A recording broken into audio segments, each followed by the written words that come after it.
Assalamualaikum warahmatullahi wabarakatuh. Salam. Alhamdulillah wassalatu wassalamu ala Rasulillah wa ala alihi wa man walah wa man tabi'ahum bi ihsanin ila yaumil qiyamah, amma ba'du.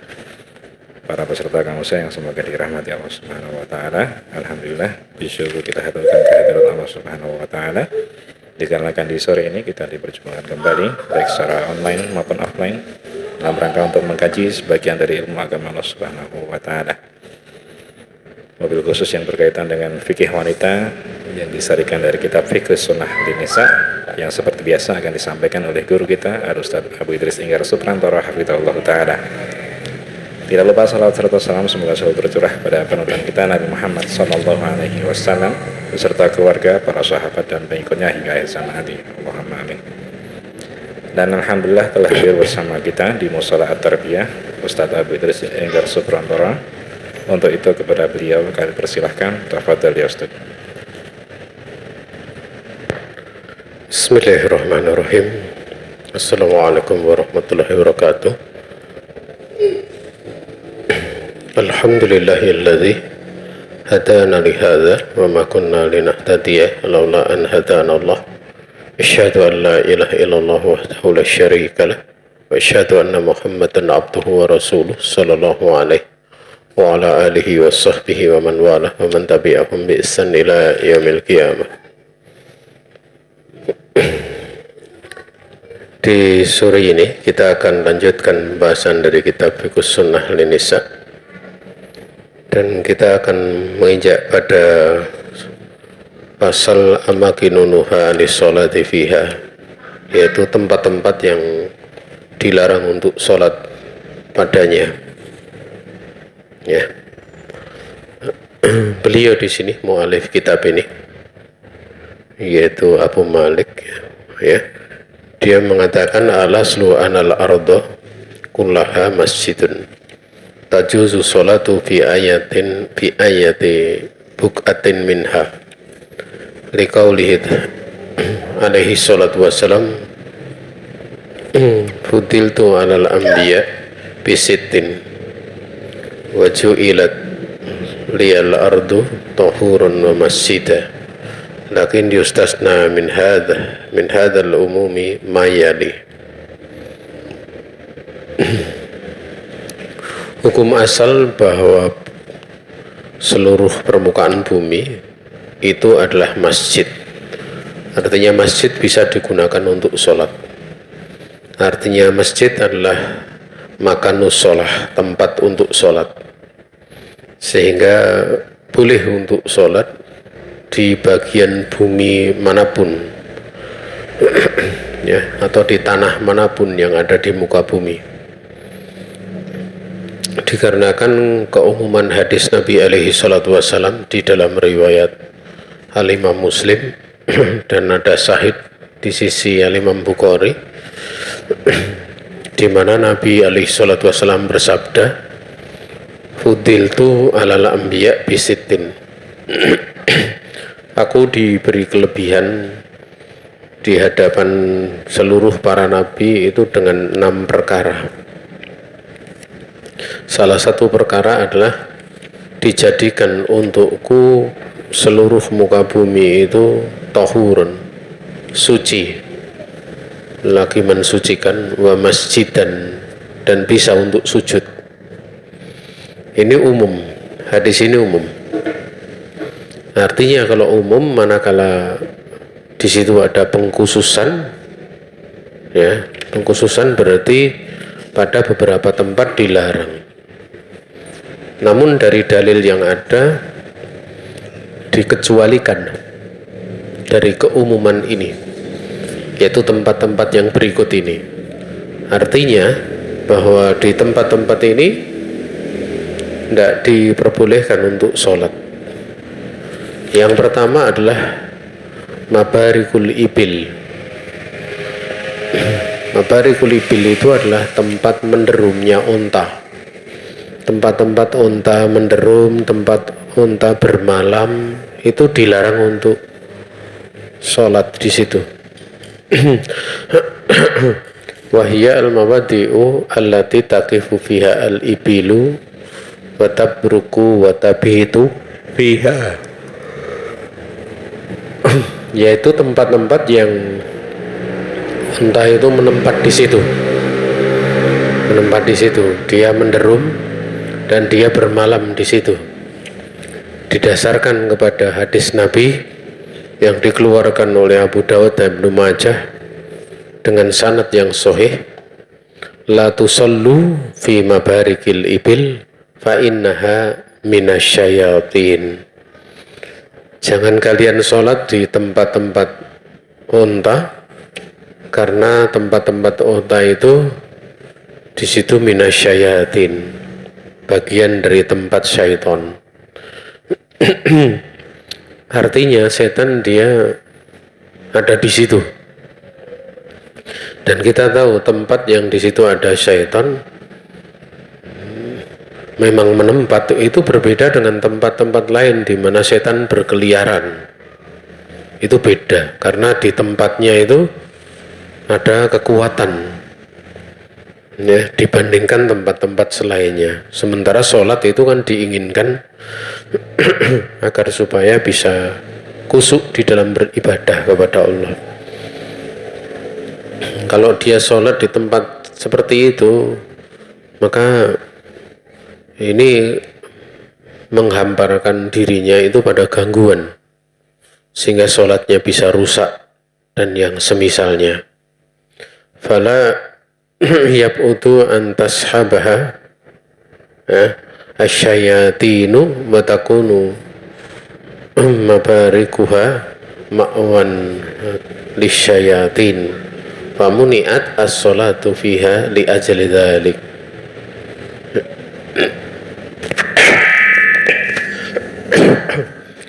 Bahwa tidak jauh ya, bahwa setan itu akan berada di situ, menemani atau berada di situ menemani unta tersebut, sehingga jadilah tempat menderumnya unta itu merupakan tempat tinggal bagi syaitan. Maka dilarang untuk sholat di tempat tersebut karena tujuan tersebut. Dan memang kita tahu ya, setan itu dia sudah berazam, berniat, sebagaimana Allah sendiri yang sudah memberikan keluasan, memberikan memberikan kauniyah, kekuasaan sifatnya kauniyah. Allah berfirman kepada iblis, wa ajlib alaihim bi khailika wa rajilika wa syarikhum fil amwali wal aulad. Ya, Allah berfirman, wahai iblis, silahkan kamu kerahkan dengan pasukan berkudamu, pasukan jalan kakimu untuk menggoda mereka, manusia Bani Adam, dan bersamai mereka pada harta dan anak-anak. Nah, salah satu harta yang sangat disukai oleh syaitan untuk ada di situ itu adalah unta. Karena unta itu harta yang paling berharga ya, harta yang paling berharga. Andaikan kemudian tidak ada kendaraan seperti saat ini ya, tidak ada pesawat, tidak ada mobil ya, itu unta adalah kendaraan yang terbaik. Dia juga sembelihan yang terbaik. Dia adalah harta yang sangat mahal, sehingga Nabiullah Muhammad SAW mengatakan, la an yahdiyallahu bika rajulan wahidan khairul laka min humrin na'am. Kamu andaikan kemudian Allah memberikan petunjuk dengan sebab kamu seorang laki-laki saja, niscaya itu lebih baik dibandingkan unta merah. Unta merah itu gambaran harta yang terbaik ya, harta yang paling tinggi nilainya. Dan harta yang paling tinggi nilainya itu akan dijadikan oleh syaitan untuk dia menggoda, mengganggu ya. Maka salah satunya adalah onta ini, sehingga manakala setan ada di situ terus, dia bermalam, ya, dia menempat di situ pada tempat di mana onta menderum, onta bermalam, kita dilarang untuk sholat di situ. Wallahu ta'ala a'lam. Ini tempat yang pertama. Yang kedua adalah al-makbaroh. Makbaroh itu kuburan, ya, kuburan. Lihat di si Abi Sa'id qala Rasulullah alaihi salatu wasallam al-ardu kulluha masjidun ila al-makbaroh wal hammam. Rasul alaihi salatu wasallam dalam hadis Abu Dawud, Tirmidzi dan Ibnu Majah, di sini hadis yang sahih, bersabda, ya, dari hadis Abi Sa'id Al-Khudri, dia berkata, Rasul alaihi salatu wasallam bersabda, bumi itu semuanya masjid kecuali kuburan dan kamar mandi. Kamar mandi. Artinya di situ, di kuburan tidak boleh untuk sholat, kamar mandi juga tidak boleh untuk sholat, WC juga tidak boleh untuk sholat, ya. Nah, karena kalau kamar mandi saja, tempat mandi saja dilarang untuk sholat, apalagi WC yang memang di situ tempat najis, tempat yang banyak najisnya. Sementara kalau tempat mandi itu, ya dimaklumi, tempat mandi itu terkumpul di situ kotoran, menghilangkan kotoran, menghilangkan hadas, menghilangkan najis, itu dijadikan di situ, sehingga tempatnya itu tidak layak untuk sholat. Sebenarnya masih ada tempat-tempat yang lain seperti dijelaskan oleh para ulama, itu tempat sampah, ini juga dilarang, ya, tempat sampah itu dilarang. Kenapa? Karena tempat sampah itu ya tempat membuang kotoran, sementara masjid itu atau tempat sujud itu salah satu syaratnya adalah suci dari najis. Bahkan Nabiullah Muhammad SAW ditampakkan pahala orang yang membersihkan kotoran, ya, kotoran mata. Ya, kotoran mata yang jatuh di masjid dibersihkan, itu pahalanya ditampakkan oleh Allah di hadapan Nabi SAW. Padahal kotoran mata itu sangat sedikit gitu. Itu dianjurkan untuk dihilangkan dari masjid. Ya. Sehingga dari mafhum hadis itu, ya, tempat sampah tidak boleh untuk sholat. Lebih-lebih ada riwayat yang lain yang menyebutkan tentang perkara tersebut, sebagaimana disebutkan oleh Al-Hafidh Ibnu Hajar Al-Asqalani dalam kitab Bulughul Maram.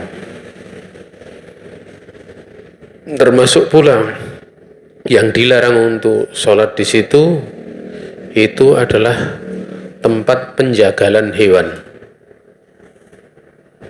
seperti tempat penyembelihan ayam, tempat penyembelihan sapi, ya, itu tidak boleh untuk sholat di situ, ya. Ya. Yang dimaksud tempatnya memang benar-benar tempat menyembelihnya, adapun satu ruangan, ya, di situ tidak untuk menyembelih, tapi ada di lokasi penjagalan misalnya. Nah, sholat di situ tidak apa-apa, tapi tempat yang digunakan untuk nyembelih dibersihkan, di situ kotoran-kotorannya, ya, itu tidak boleh untuk sholat di situ, ya, tidak diperbolehkan untuk sholat di situ. Nah, makanya tidak bagus, ya, misalnya bagi hewan kurban itu di masjid, dengan hewan kurbannya ditaruh di mana, di di teras masjid, sehingga baunya kemana-mana. Apalagi kalau hewannya kambing, hendaknya dia taruh di di posisi luar masjid itu, entah pakai tenda atau pakai apa, itu tidak mengapa di situ ya. Menyembelih, bagaimana kalau menyembelih di bukan di dalam masjid tapi di luar, ya tidak mengapa ya, tidak mengapa. Tapi kalau biasa di situ misalnya sholat Jumat meluber gitu ya, itu kurang bagus, kecuali kalau langsung dibersihkan gitu, bersihkan ya. Karena tempat luar masjid itu boleh untuk parkir motor, mobil, ya itu kan tempatnya bukan untuk maksud untuk sujud di situ, maka tidak mengapa ya. Wallahu ta'ala alam. Kemudian Nabi alaihi salatu wasallam di dalam riwayat lain dikeluarkan oleh Imam Bukhari, Imam Muslim, la'anallahu al-yahuda wa nasara ittakhadhu qubur anbiya'ihim masajida. Allah melaknat orang Yahudi dan Nasrani karena mereka telah menjadikan kuburan para nabi itu sebagai masjid. Kuburan di situ untuk tempat ibadah. Dikatakan dijadikan kuburan untuk masjid itu bukan berarti mesti di sana ada masjid ya. Tapi memang di kuburan itu dilakukan amalan-amalan masjid, seperti qiraatul Quran, berzikir, demikian pula berdoa, serta sholat. Ya, adapun kalau mendoakan mayit tidak mengapa.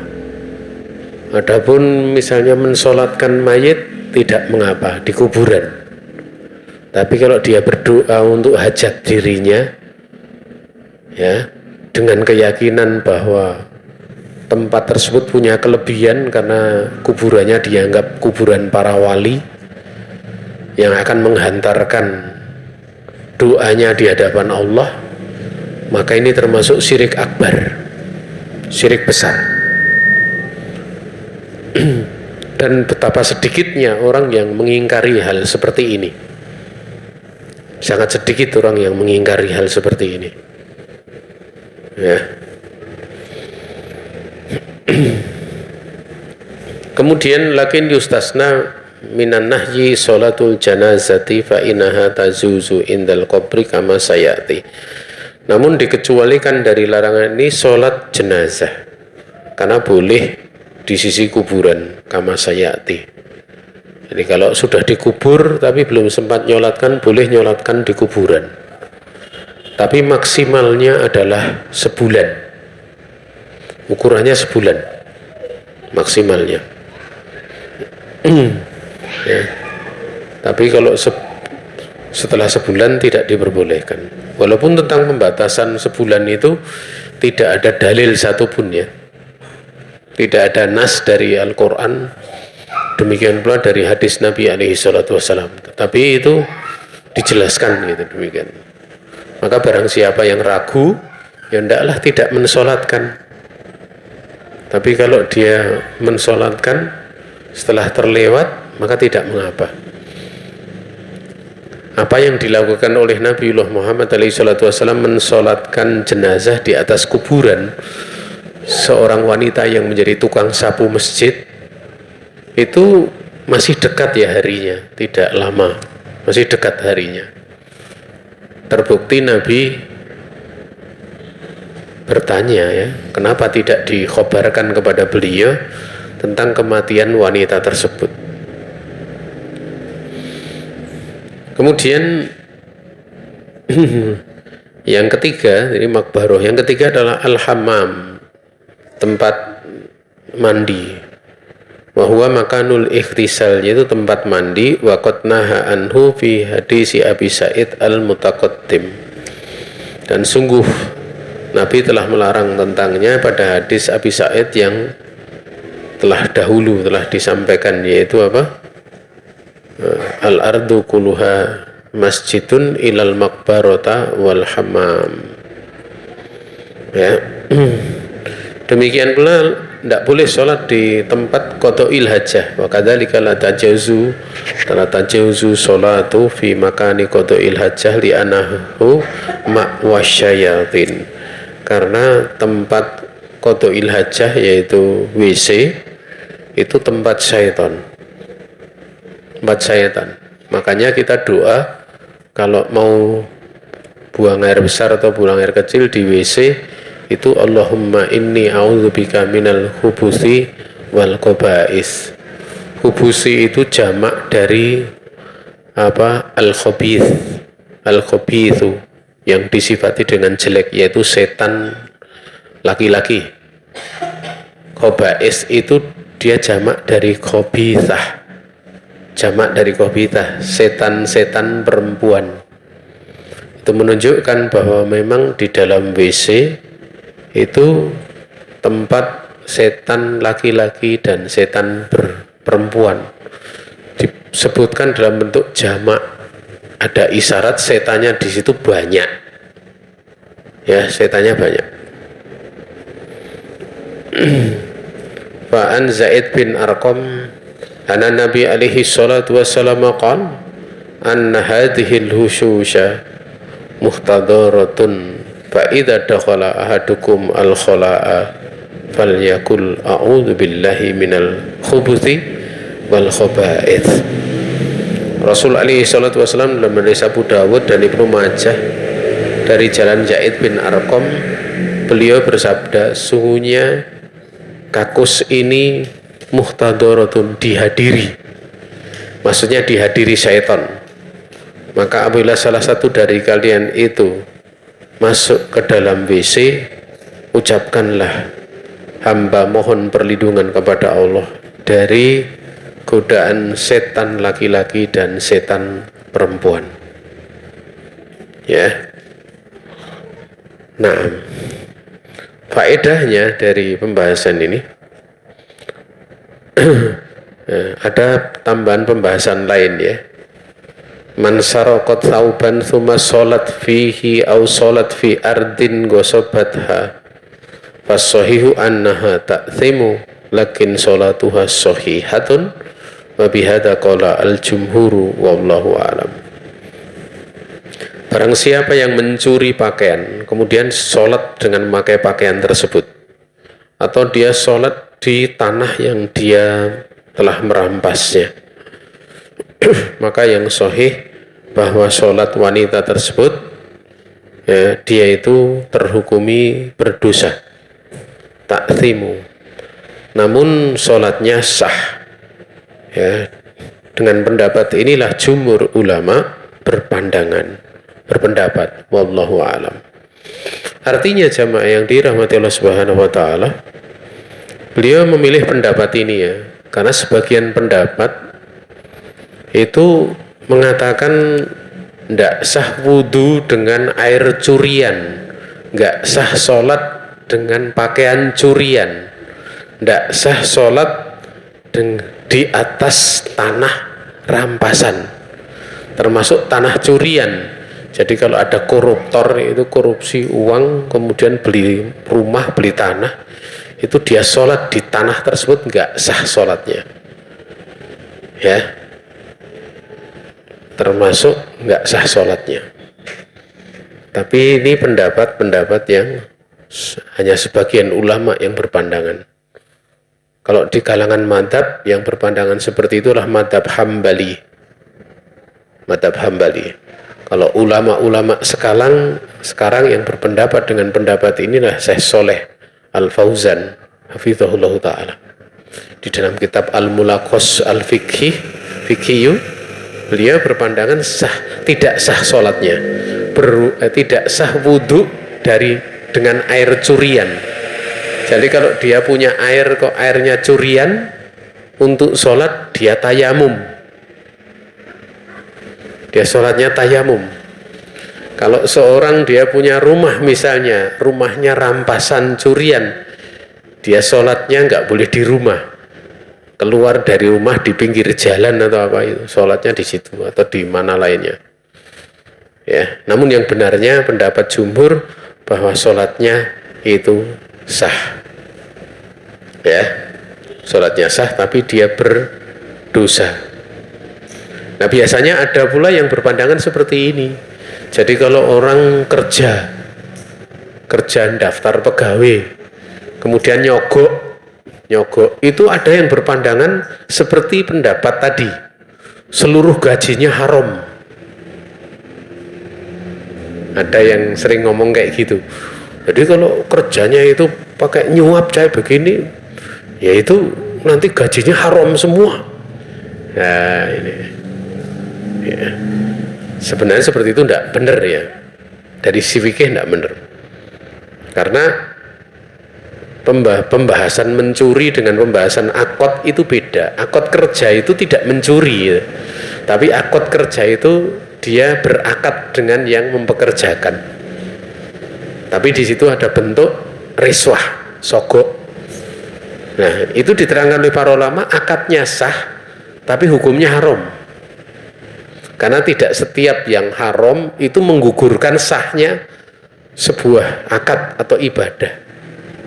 Contoh nikah itu misalnya di dalam pernikahan dihidangkan minum khamr, atau wanitanya laki-lakinya ditongkleng-tongklengke dengan dibuka aurat, itu nikahnya sah ndak? Haram itu, ada minum khamr, ada dibuka aurat, itu haram, tetapi nikahnya sah ya. Sehingga mesti dipahami ya, hukum sebuah perkara itu haram kemudian berada pada sebuah perkara, entah itu akad ataupun ibadah, itu tidak mesti menjadikan batalnya ibadah itu. Batalnya ibadah ya. Tapi kalau misalnya sampai merusak dari indatnya ibadah ya batal. Contoh misalnya sholat, makan, sambil sholat makan itu batal sholatnya,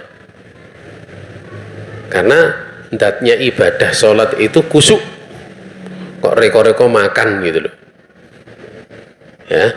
Atau misalnya sholat tertawa, terbahak-bahak, kalau tertawa ditahan sampai tersenyum, itu tidak batal sholatnya. Biasanya kalau anak kecil itu kadang kalau sholat temennya ada yang kentut, itu kemudian mau ketawa tapi ditahan sampai senyum, itu tidak membatalkan sholatnya. Tapi kalau kemudian kebuka mulutnya sampai tertawa keras, nah itu batal sholatnya ya, batal sholatnya. Kemudian ya, kita lanjutkan ya pembahasan pasal selanjutnya, yaitu sitrul aurah ma'al qudrah. Ini termasuk dari ya, syarat sahnya sholat, yaitu menutup aurat ma'al qudrah, sesuai dengan kemampuannya atau manakala mampu. Liqaulihi ta'ala, ya bani Adam khudhu zinatakum inda kulli masjidin. Wahai anak Adam, berhiaslah ya pada tiap kali kamu masuk masjid. Maksudnya tiap kali kamu sholat. Masuk masjid itu tidak mesti sholat. Ada orang masuk masjid karena ingin ngambil kunci yang tertinggal ya. Tapi ada orang masuk masjid karena memang ingin sholat. Yang dimaksud di sini ingin sholat ya, ingin sholat. Fal muradu bi zinah mayasturul aurah. Yang disebut zinah, berhiaslah itu dengan sesuatu yang menutup aurat ya, karena pakaian itu bisa dimaknakan zinah, hiasan dalam arti memang pakaian itu menjadikan indah orang yang memakainya. Dan beda nanti kalau pakaian itu ditambah perhiasannya, misalnya ada hiasan-hiasannya bordir dan sebagainya, kan itu hiasan, itu ada pembahasan lain lagi. Atau Atau misalnya bagi lelaki pakaian itu hiasan. Tapi kalau misalnya di situ memang datnya pakaian itu perhiasan, dat pakaian perhiasan sama pakaian itu hiasan itu beda ya. Karena kalau datnya pakaian seperti sutra, laki-laki pakai sutra, tidak boleh. Ya, tidak boleh. Sementara al-masjid adalah as-sholah. Yang dimaksud inda kulli masjid itu inda kulli sholah. Usturu auratikum inda kulli sholatin. Tutuplah aurat-aurat kalian pada tiap kali sholat. Dan karena dikatakan dengan khudu zinatakum, itu menunjukkan bahwa di saat sholat itu hendaknya pakai pakaian yang baik, sopan, pakaian yang untuk ngarit ya. Kalau untuk sholat ya kurang bagus. Kalau ditanya nutup aurat ya nutup aurat ya. Tapi kalau ngarit itu kan biasanya pakaian kaos bolong-bolong, kadang dipakai untuk keselokan gitu. Kalau ditanya ya sah enggak pakai kaos, ya sah, menutupi atasnya, bawahnya sarung, atasnya kaos. Nah, ini kurang pas. Nah, apalagi kalau kaosnya kaos tanpa leher. Kalau kaos berleher masih mending, ya masih mending, karena di situ dari sisi uruf ada sopan santun, ya ada sopan santun. Makanya dulu ada salah satu ulama ya yang datang ke Indonesia, dia ngimami sholat di Masjid Agung Wates itu. Nah, pas tepat di belakangnya itu pakai kaos oblong yang sholat itu, sama syekhnya dipegang. Dia nggak tahu bahasa Arab tuh. Mungkin disangka pegang itu adalah dipuji, padahal sebenarnya itu ditegur karena pakai kaos oblong. Apalagi kaos oblongnya ada tulisan partai, repot lagi gitu loh. Ya, tulisan partai. Atau malah ada tulisan yang aneh-aneh itu, ya, ada yang aneh-aneh itu. Yang membaca tulisan ini adalah monyet, misalnya kayak gitu kan, ada gitu. Kurang ajar itu. Ya, nah, otomatis monyet kan tidak bisa baca, yang artinya dia mau menghina yang membaca gitu. Sholat ya sempat-sempatnya menghina gitu. Ya, itu tidak diperbolehkan seperti itu, hendaknya dia tutupi. Pakaian nyeleneh seperti itu pakaian yang tidak pantas. Kemudian hadu auratil mar'ah fi sholah. Kemudian batasan aurat wanita dalam sholat. Jadi wanita itu auratnya ada di luar sholat dan di dalam sholat. Yang pertama, idza sholatil mar'atu walau bi hadratil ajanib fa 'alaiha antastura jami'a badaniha ilal wajha wal kafain indal jumhur. Ya. Sebagaimana dalam Majmu' Fatawa, apabila seorang wanita itu sholat, sekalipun di situ ada hadir lelaki lain, maka wajib untuk menutup seluruh badannya kecuali wajah dan kedua telapak tangan. Di sisi pendapat jumhur, ya, jumhur ulama, sebagaimana dalam kitab Majmu' al-Fatawa oleh Syekhul Islam. Ya, ini memang pendapat jumhur ya. Sebagian ada yang berpendapat lain gitu loh. Kalau ada ajanib dia harus tutupi wajahnya. Itu seperti ulama-ulama Saudiyah di masa kini, itu kebanyakan berbagai pendapat itu. Ya, juga ulama-ulama madzhab Hambali pakai pendapat itu. Tapi kalau jumhur ulama, kemudian sebagian pendapat, terutama pendapat Hanafiyah ya. Demikian pula sebagian pendapat Syafi'iyah, itu seperti pendapat jumhur ini. Jadi tutup seluruh tubuhnya kecuali wajah dan kedua telapak tangan. Tapi ada pembahasan, telapak tangan itu yang bawah atau yang atas, ini jadi pembahasan lagi. Makanya kalau rukuh zaman dulu itu ditutupi bagian telapak tangan atasnya, ada dimasukkan ke jari tengah itu. Kalau rukuh zaman dulu, ya. Kalau rukuh zaman sekarang wis ra model gitu. Modelnya kan tidak seperti zaman dulu yang jadi satu itu. Sekarang rata-rata sudah tanpa ada tangannya itu, tapi anunya lebar sehingga kedua telapak tangannya nggak kelihatan, karena rukuh atas sama rukuh bawah.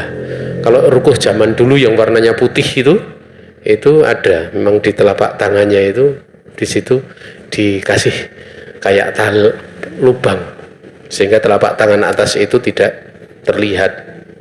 Karena memang ada sebagian ya ulama yang berpandangan yang boleh terlihat itu telapak tangan bawah, bukan atas. Ya. Kemudian yang kedua, idza dhahara minha syai'un mimma yajibu sitruhu bihadratil ajanib fa huwa asimatun lakin la tabtulu sholatuha. Apabila sebagian dari yang wajib ditutupi itu nampak dengan di situ ada lelaki lain bukan mahram yang hadir, maka dia berdosa. Namun sholatnya tidak batal ala sahih min aqwalil ulama. Menurut pendapat yang sahih dari pendapat ulama, itlad dalila ala butlani sholati bidzalik, karena tidak ada dalil yang menunjukkan batalnya sholat tersebut. Ya. Nah. Kemudian yang ketiga, amma idza kanatil mar'atu tusolli munfaridatan au yahduruha az-zawju awil maharimu fa innahu yajululha kasfu wajhiha wa kafaiha fi sholati kadzalika wa huwa qaulu aksaril ulama. Apabila seorang wanita dia sholat sendirian atau sholat sementara ada suaminya dan ada mahramnya, sungguhnya boleh untuk membuka wajahnya. Demikian pula kedua telapak tangannya di dalam sholat. Ini adalah pendapat kebanyakan dari para ulama. Ya. Ya. Karena untuk pendapat yang pertama itu bukan menafikan ya, tapi di situ yang wajib saja, Sehingga di sini diterangkan pendapat ketiga seolah-olah dari mafhumnya berbeda dengan penjelasan pertama, seolah-olah, padahal enggak.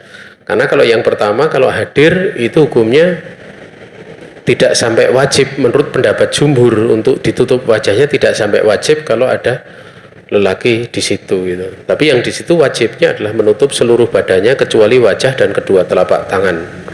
Kemudian wabi nisbati li sya'ril mar'ati fi shalah.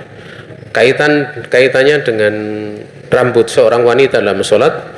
Faqad warada hadisun, sungguh telah warid hadis la yaqbalullahu sholata haidin ila bihimar. Allah tidak menerima sholat seorang wanita yang sudah haid, bukan wanitanya sedang haid sholat, bukan ya. Maknanya bukan seorang wanita sedang haid sholat, bukan, tapi wanita sudah haid sholat gitu. Allah tidak menerima sholat wanita yang sudah haid kecuali dengan memakai khimar. Khimar itu kerudung penutup apa? Penutup rambut gitu. Wa huwa wa in kana dhaifan, sekalipun hadis ini dhaif ya. Ya. Ya. Hadis ini dhaif ya. Ya. Illa ana Tirmidzi qala akibahu. Namun atau hanya saja benar-benar Imam Tirmidzi mengatakan di akhir hadis itu wal amalu alaihi inda ahlil ilmi, dan inilah yang diamalkan di sisi para ulama. Anal mar'ah, bahwa wanita idza adrokat, apabila dia mendapati waktu sholat ya, kemudian fasolat, kemudian dia sholat wasai'an min sa'riha, sementara sebagian dari rambutnya itu maksufun, terbuka, lata juzu sholatuha, ndak boleh sholat kalau rambutnya nggak ketutup, rambutnya nggak tutup. Adapun satu lembar kadang rambutnya ada yang kelihatan sedikit ya, dan tidak sengaja ya tidak ada masalah. Ada orang-orang itu yang sampai gulu, sampai rambutnya satu saja kelihatan, maka sholatnya nggak sah, dia masuk neraka. Itu pernah saya dengar ada yang ngomong kayak gitu.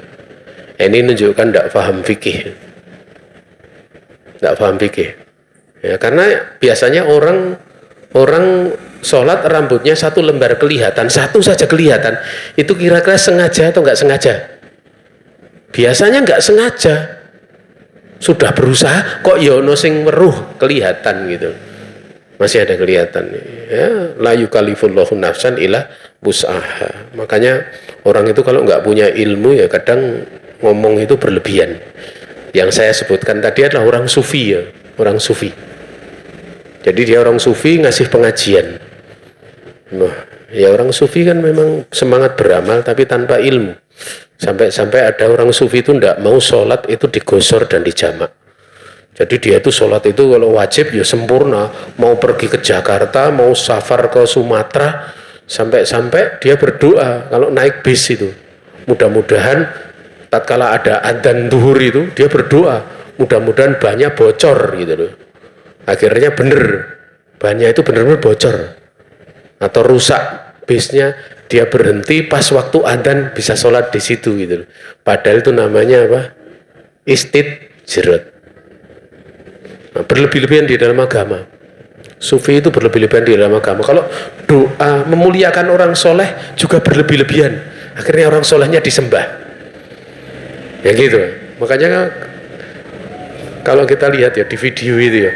Di video itu orang-orang sufi nari-nari di kuburan, berdoa dengan doa-doa yang luar biasa, dan kuburannya itu lebih bagus dari masjid ini ya. Ya, lebih bagus dari musola ini. Bagus sekali. Karpetnya Masya Allah. Ya. Kemudian di sini bahwa qaulu Syafi'i. Tidak boleh ya kalau ada yang terbuka rambutnya. Qala la tajuzu sholatul mar'ati wa say'an min jasatiha maksufun. Tidak boleh pula sholat seorang wanita sementara sebagian dari badannya itu terbuka. Bolong misalnya rukuhnya gitu. Bolong terbuka, tidak diperbolehkan. Lakin idzan kasyafa say'un yasirun min sa'riha wa badaniha fasolatuha sohihatun walaysa alaiha al-idatatu inda kasirin minal ulama. Namun apabila ada yang terbuka sebagian kecil saja, sedikit saja dari rambutnya, dari badannya, maka sholatnya sah, tidak ada kewajiban untuk mengulanginya. Ini di sisi kebanyakan dari para ulama. Ini adalah madhab Abi Hanifah wa Ahmada. Wa in kasyafa syai'un katsirun a'adat sholatuh. Kalau yang terbuka itu banyak, besar, dan dia mampu menutupnya, maka dia wajib mengulangi sholatnya di waktu tersebut menurut pendapat kebanyakan dari para ulama yang 4 dan yang selainnya. Selesai pembahasan kita di sore ini ya. Besok kita lanjutkan pada pertemuan yang akan datang.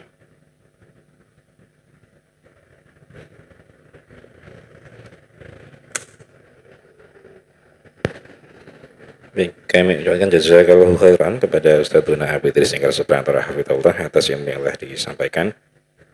Dan sesi berikutnya yaitu tanya jawab. Kami persilahkan bagi peserta Kamusa yang ingin bertanya secara langsung ataupun melalui tulisan di grup, kami persilahkan. Tafadhol.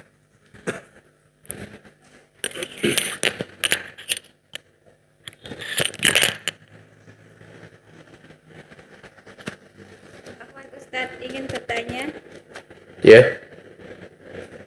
Ada yang berpendapat kalau kerja dengan menyogok adalah haram, tetapi dalam pembahasan fikih berbeda. Ada bentuk rislah, akad, sah, namun hukumnya haram. Jika ada orang yang bekerja di instansi pajak, apakah sama dengan orang yang bekerja di kantor konsultan, dan bagaimana akadnya dan hukumnya Ustadz? Yang kedua, jika kita safar dan kita sholat, tapi kita tidak mengetahui kalau tempat sholat kita itu bekas kuburan, bagaimana sholatnya Ustadz? Apakah diulangi atau gimana Ustadz? Saya jawab yang pertama dulu ya, yang kedua aja dulu. Bahwa ada berlaku itu al-aslu makana ala makana. Hukum asal itu berlaku sebagaimana asalnya. Ini yang pertama.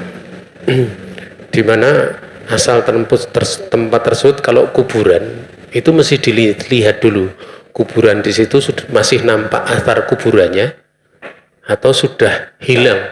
karena hancurnya tulang belulang, sampai kemudian tempat tersebut tidak nampak sebagai athar kuburan. Untuk yang kedua ini tidak ada masalah sholat di atasnya. Mau dia tahu dia bekas kuburan atau tidak. Misalnya 300 tahun dulu, menurut sejarah ini kuburan. 300 tahun dulu. Nah itu sholat di atasnya tidak ada masalah, kan udah hancur. Ya. Kemudian kalau memang diketahui itu kuburan, tapi tanda-tanda di atasnya tidak nampak, karena sudah rata. Kemudian seorang sholat di situ dalam keadaan tidak tahu, maka ini pembahasannya kembali kepada keadaan orang di mana dia memang tidak tahu. Maka seperti ini ma'fu, sholatnya adalah sah. Tapi kalau kemudian dia tahu itu memang kuburan dan masih nampak asar-asar kuburan, maka dia wajib untuk mengulangi sholatnya. Ini yang kedua. Kalau yang pertama tadi saya kurang jelas ya. Yang pertama tadi. Orang yang bekerja di instansi pajak Mm-hmm. dengan hukum orang yang bekerja di konsultan pajak, apakah sama Ustaz? Dan secara akad bagaimana Ustaz? Hukumnya Kalau kaitannya dengan pajak itu memang di dalam pajak sendiri itu ada akad yang berbeda-beda ya. Ada yang akadnya memang haram dan itu mu'dhamnya paling besarnya itu secara hukum adalah diharamkan. Kemudian kalau kaitannya dengan konsultan itu kalau konsultannya itu kaitannya berkaitan dengan pembahasan seputar pajak tersebut ya, itu dia dilihat konsultannya itu dari sisi yang membayar pajak atau yang departemen pajaknya. Itu ada akad yang berbeda. Kalau dia adalah memang konsultan bagi dinas pajaknya itu sendiri, itu jelas ta'awun dalam perkara tersebut. Tapi kalau dari pihak yang membayar pajak itu beda lagi pembahasannya. Karena membayar pajak itu bisa kondisinya macam-macam. Ada kondisi keterpaksaan dan kebanyakan kondisi terpaksa. Siapa yang membayar pajak kan gitu. Dan itu menyangkut tentang seperti ini, tentang biasanya pembayaran pajak itu menyangkut tentang harta yang terjaga setelahnya. Misalnya sebuah perusahaan tidak mau bayar pajak, resikonya perusahaan akan dibekukan. Kemudian dia membayar pajak agar dengan maksud supaya hartanya terjaga. Ini masuk dalam hukum seperti yang disebutkan oleh Nabi. Nabi alaihi salatu wassalam, beliau mengatakan tasma' wa tuti wa in ukhidha maluk wa duriban dhuhruk. Kamu tetap mendengar dan taat sekalipun hartamu diambil, demikian pula punggung kamu diinjak. Maka dalam kondisi seperti ini kalau ada konsultan pajak untuk apa? Bukan untuk lembaga pajak tapi pada orangnya. Namanya apa kalau? Nasabah pajak ya. Seperti itu misalnya. Kalau dia kondisinya seperti itu, ini tidak ada masalah. Apalagi kalau dia bisa ngetrik gitu. Tahu ngetrik ya? Karena ngetrik untuk mempertahankan harta itu boleh. Ngetrik untuk mempertahankan harta itu boleh. Ngetrik untuk mempertahankan hak kita itu boleh. Sebagaimana Nabi Khidir alaihissalam melubangi kapal agar supaya apa? Pemilik kapal itu hartanya tidak dirampas. Sehingga perampok yang lihat di situ kemudian menganggap oh ini kapal nggak berguna gitu ya, karena dia. Termasuk pula adalah apa yang dilakukan Nabi Yusuf alaihissalam tatkala beliau ingin berdekatan dengan saudaranya, beliau sengaja masukkan piala kepada saudaranya Binyamin agar supaya bisa ditangkap, dipenjara, ditahan, yang lain silahkan pulang, Nabi Yusuf bisa berdekatan dengan saudaranya. Nah kalau bab seperti ini tidak ada masalah. Makanya kadang ada faedahnya seorang konsultan tahu ilmu seperti itu untuk membela pihak yang lemah atau pihak yang dindolimi sehingga dia tidak termadoroti lebih besar atau terkurangi madorotnya, boleh gitu. Yang seperti itu tidak ada masalah. Tapi kalau dari sisi yang tadi itu ya, sisi dari lembaganya itu beda. Namun terkadang ini jawaban ini jangan dibawa kepada pemutlakan ya. Ada pemutlakan. Artinya pemutlakan itu seperti ini. Berarti kemudian setiap orang dihukumi seperti itu semua tanpa ada batasan. Karena kadang Karena kadang pada kasus tertentu seperti para ulama menjelaskan kalau ada orang bekerja di dinas pajak gitu, di dinas pajak, ya memang di situ itu dia berusaha untuk memperbaiki aturan-aturan, pembikin kebijakan sehingga kemadorotan ataupun kedoliman itu berkurang, maka yang seperti itu tidak ada masalah. Ada keringanan dalam posisi seperti itu. Apalagi kalau yang ngaji kebetulan adalah pegawai pajak misalnya gitu. Nah, itu perlu untuk dilihat hal seperti itu, pembikin kebijakan atau bagaimana. Karena sesuatu yang sifatnya sistemik seperti itu ada pembahasan lain gitu, ada pembahasan lain. Makanya para ulama kadang kalau ditanya person kadang tidak jawabannya ini haram kamu harus keluar, itu tidak mesti. Dilihat dulu keadaan orang yang bertanya. Ya, dilihat dulu keadaan orang yang bertanya. Sebagaimana ada apa istilahnya, pernah ditanyakan di hadapan seorang ulama tentang dia kerja di pajak dan memang dia tidak punya kemampuan untuk merubah sistem yang ada gitu. Akhirnya dianjurkan untuk apa? Dia tetap bekerja, tapi sebelum keluar dia mencari alternatif yang ada. Sampai tatkala punya kemampuan dia bisa keluar. Seperti itu. Ya.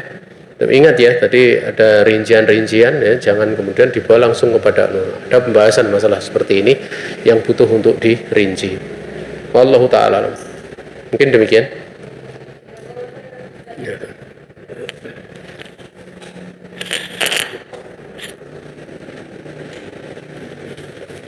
Baik, kami jazakallahu khairan kepada Ustadz Enggar atas jawaban yang telah diberikan. Demikian pula kepada syarifnya sehingga kita bisa mendapatkan faedah tambahan di taklim pada sore hari ini. Dan para peserta kami yang semoga dirahmati Allah Subhanahu wa taala. Acara berikutnya yaitu adalah penutupan. Sebelum ditutup, saya selaku pembawa acara demikian pula membagi rekan-rekan panitia. Apabila terdapat banyak kekurangan dalam penyelenggaraan taklim di sore hari ini, kami mohon maaf yang sebesar-besarnya. Kita mohon taufik kepada Allah Subhanahu wa taala agar kita bisa mengamalkan apa yang sudah kita pelajari. Kita akhiri taklim pada sore hari ini dengan doa kafaratul majlis. Subhanakallahumma wa bihamdik asyhadu an la ilaha illa anta astaghfiruka wa atubu ilaik. Wassalamualaikum warahmatullahi wabarakatuh.